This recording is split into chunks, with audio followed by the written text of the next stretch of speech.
Welcome to another edition of the Gridiron Report, brought to you by Red Raider Outfitter, the fans' favorite since 1975. I'm Jared Johnson. I'm joined by the Mighty Joe Yeager. Well, Mighty Joe, man, there's been a lot going on. Basketball team in Maui.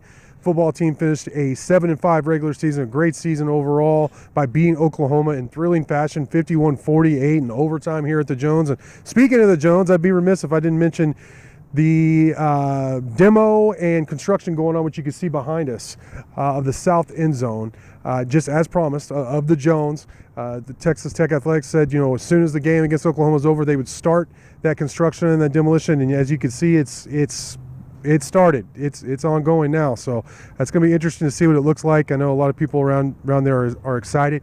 But speaking of excited, another segue, Mighty Joe, Texas Tech's going bowling again. And we knew that going into the game, but the hope is beating Oklahoma, finishing fourth in the Big 12 at 5-4, outright fourth in the Big 12 would help Texas Tech's bowl standings. And we have a bunch of bowl projections, actually, compiled a bunch of it from various media outlets. And I know the fans out there want to hear where we think Tech's playing and what our reactions are to these projections. But first off, just real quick, your thoughts on Tech, how they finished the season by winning 3 in a row and by beating Oklahoma in overtime. Yeah, tremendous finish. Once you went into that Kansas game and you looked at them, Iowa State, Oklahoma, you hoped they would win out and go 3-0, but I don't know how many people actually expected them to win all 3 of those games.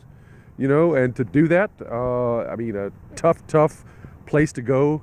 Ames in the frigid, frosty conditions. It's a tough, gutty win. Then you come back, and there's no letdown or anything. Well, you might say there was a letdown for the first quarter and a half, right? But they got it together, and then managed to beat always an extremely talented Oklahoma team in a dramatic comeback fashion like that. Just a fantastic way to cap off the season in 3 in a row, man. Winning 3 in a row, you're not going to do a whole lot better than that with this program at this stage. And so because of that, I think this program is probably a little bit ahead of schedule, where at least I would have thought it was coming into the season. Yeah, me too. What an exciting end of the season, and it has a lot of fans out there excited about the bowl game, and why not? So let's get into those projections and what we think about it. Well, a lot of media outlets have Texas Tech playing in the Cheez-It Bowl against either North Carolina or Florida State. That takes place on December 29th, and that is in Orlando, Florida. So that's projected by CBS, ESPN, Action Network, and the Pro Football Network. Mighty Joe, what would you think about playing either Florida State or North Carolina, obviously 2 ACC schools, out in Florida in that Cheez-It Bowl? Yeah, well, there's Tech actually has some bowl history with both of those programs. Yeah. They lost to Florida State back in the Gator Bowl, I think it was, back in 1977. Wow, that's before my time. It's almost before my time, but not quite. I don't remember the game, but I remember the team. That was the Texas Tech team that was preseason picked it was like number 4 in the country. Rodney Allison was the starting quarterback, Heisman candidate. He got knocked out by A&M early in the season, broken leg, and that season just kind of went downhill from there, and so they go to the Gator Bowl, and it was kind of a downer, really, from what Tech was expecting, and they lost. I believe that was Bobby Bowden, maybe his first year at Florida State, so that telling you how far back that is, but at least there's some history there. And then with North Carolina, Tech actually played them in the Sun Bowl in 1972, I believe it was. And it lost the game something like 3-0 or something crazy like that. So there's a little bit of bowl history there with both of those programs. Interesting with, of course, Mac Brown being at North Carolina. We had a reunion with our old friend Mac. So that could be interesting as well. But again, these are a couple of teams that Tech hasn't played in a long time. They did play Florida State back in '87. I believe it was, to start the season. That was Deion Sanders was on that team as a freshman. Cool. Yeah, and Tech Billy Joe Tolliver was a starting quarterback. He got hurt before the game started, knocked out, and a little guy named Scott Toman, 5'9" quarterback, goes in there against Florida State, which was ranked number 2 in the country or something like that, in Tallahassee. The Tech actually gave him a pretty good battle for most of the way, but then ultimately you know what happens. And then I remember Lawrence Taylor with North Carolina came here in 1980. Wow. And that game was on TV. Yeah, that game was actually a televised game back in 1980. And Tech lost 10-3, I think it was. So listen, I'm talking about a lot of losses versus these two programs. Old history. Yeah, what do you think about the game right now, though? The matchups, like if this were to happen, if Tech were to play in the Cheez-It Bowl against either one of those teams. Yeah, it would be very competitive games. I think these are probably pretty evenly matched teams for the most part.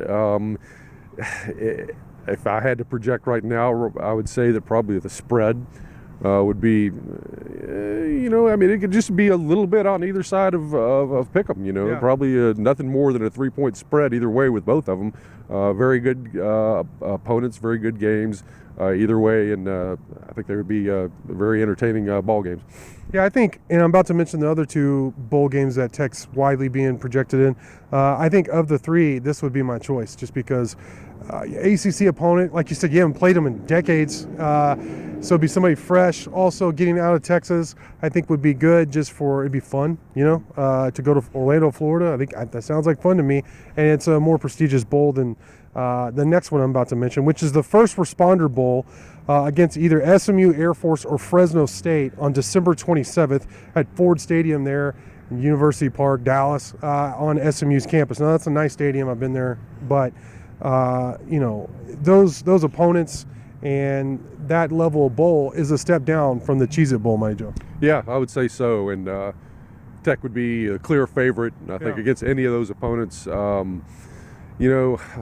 Force, I assume that Air Force is still running some sort of an option, the I service. haven't watched Air Force this year. Yeah, but I mean, typically that's what the service programs do. Right. They did. I mean, I saw Tech play Air Force a couple of times in this stadium back in '82 and '83, and they were tough to defend. They ran this like flex bone type of an offense, and they're probably most of those service academies. That's what they stick with because they don't have huge, massive, offensive linemen, road graders, and these big tackles to defend, block the pass, and so forth and so on. They got these smaller, more mobile type of offensive linemen, which works better in an option-oriented attack. So it's probably what you're looking at. That can be difficult to play against. However, you got a long prep time for this sort of thing, so it's not as much of a liability as it ordinarily would be. Tech played Navy in a bowl back in '95, I believe it was. Or no, it was later than that. It may have been the B.J. Simmons team, wasn't it? I remember them playing Navy. Yeah, they played Navy. What year it was? It was right around there, and Tech just killed them. And a lot of people were upset that Tech beat Navy so badly because everybody pulls for the armed forces, and everything. But so Air Force would be an interesting opponent from that standpoint. Don't know too much about Fresno State. As far as I know, Tech has never played Fresno State. And, of course, SMU, Tech has a little bit of a history there. Right. And then the final projection I've seen, this is the Alamo Bowl against UCLA on December 29th, obviously in San Antonio. That's by USA Today. I don't know if I mentioned, but The Athletic, 24/7 Sports, and Sports Illustrated were the ones who project Texas Tech in the First Responder Bowl. Boo! But, yeah, USA Today has Texas Tech taking on UCLA in the Alamo Bowl on December 29th. Now, that's intriguing to me. Obviously, you'd have a lot of Tech fans there. I love San Antonio, quite honestly. It's my favorite kind of big city at this point in Texas. I think it has a lot of culture, good eating, which would be fun. And, UCLA would be a heck of an opponent. I think that you would be underdogs against UCLA, no doubt. Yeah, most likely. And Tech has never played UCLA. Is that right? I'm quite certain. Tech has played USC a couple of times back when they had Charles White, who was a Heisman running back and ranked #1 in the country. But UCLA, no. I'm quite certain Tech has never played those guys. So that would be interesting from that standpoint. The first clash between the two programs. And I think it would be a heck of a game. You're right. UCLA would probably be favored by 4 or 5 points, my guess. But I think it's a game Texas Tech can win. I believe that the Big 12 is a better conference than the Pac-12, and generally speaking. So I think Tech would be more battle tested. Lots of fans down there in San Antonio, and I've never been to San Antonio, man. This would be a chance. So come on, USA Today, man. Listen to these guys. They know what they're talking about, man. So, I would like to. I would love to see that. I really would. Well, bowl game selections will be on December 4th. So after the conference championships are done and all that stuff is situated. So it'll be great to see. We'll have a reaction to that, to where Texas Tech actually is selected, and where they're playing and who they're playing and when and all that. So I can't wait to see, and can't wait to see what Texas Tech does for an encore to this great regular season. But for now, Joe, great stuff from you as always. Thank you all for watching, and until next time.